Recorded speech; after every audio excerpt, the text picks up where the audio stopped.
Vote পরবর্তী সন্ত্রাসে উস্কানি দেওয়ার অভিযোগে পরমব্রত চট্টোপাধ্যায় এবং স্বস্তিকা মুখোপাধ্যায়ের বিরুদ্ধে সম্প্রতি এফআইআর হয়। তার প্রেক্ষিতে এবার স্বস্তিকা মুখোপাধ্যায় পুলিশের জিজ্ঞাসাবাদের মুখোমুখি হলেন। বিস্তারিত বলবেন ময়ূক ঠাকুর চক্রবর্তী, টেলিফোনে রয়েছেন। ময়ূক, দেখো, গত পরশুদিন এই অভিযোগ জমা পড়ে একজন ময়ূক শোনা যাচ্ছে? সম্ভবত যোগাযোগ বিচ্ছিন্ন হয়ে গেছে। আরো একবার আপনাদের জানাবো, ভোট পরবর্তী সন্ত্রাসে উস্কানি দেওয়ার অভিযোগে পরমব্রত চট্টোপাধ্যায় এবং স্বস্তিকা মুখোপাধ্যায়ের বিরুদ্ধে এফআইআর হয়।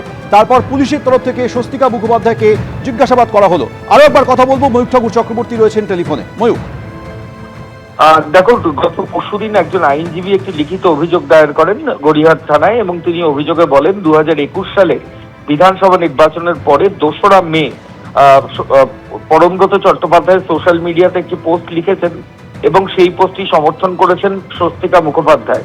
এই পোস্টটা একটা ইনস্টিগেশন, হিংসার ক্ষেত্রে একটি ইনস্টিগেশন। শুধু তাই নয়, অভিযোগে এটাও বলা হয় যে ওই গত 2রা মে 2021 মানিকতলা বেলেঘাটার বিজেপি কর্মী অভিজিৎ সরকার তাকে নৃশংসভাবে খুন করা হয় এবং তিনি ফেসবুক লাইভ করে তারপর তাকে মার্ডার করে দেওয়া হয় ফলত। এবং তার আগে এই পোস্টটা করা হয়েছে, এই পোস্টে ইনস্টিগেশন।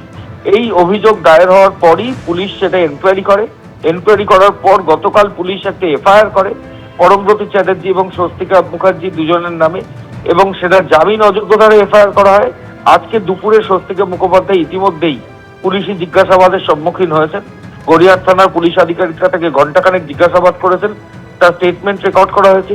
কেন তিনি পোস্টে সাপোর্ট করেছিলেন এই সমস্ত কিছু ব্যাখ্যা পুলিশের কাছে তিনি দিয়েছেন।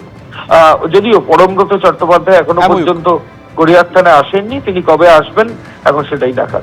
ধন্যবাদ ময়ূক। পরমব্রত এবং স্বস্তিকার বিরুদ্ধে এফআইআর নিয়ে মন্ত্রী দিলীপ ঘোষ কি বলেছেন শোনাবো।